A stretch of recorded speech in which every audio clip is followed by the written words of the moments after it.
What we're doing today is exploring techniques and principles that help us overcome the key challenges in communication.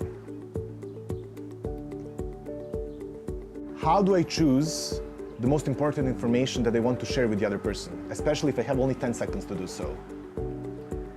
How do I always communicate authentically and connect with the other person, even though I have to speak 15 times that day? What do I do with my hands, with my posture? How do I overcome stage fright? How can I be not just relaxed, but actually feel good and excited to share something? And do that 10 times this day.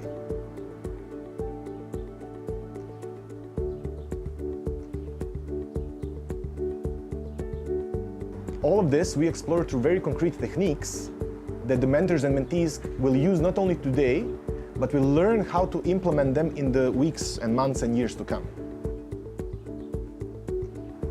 Because what we'll learn today is that improving your communication is a process. Everybody can do it, but it takes time and effort and energy.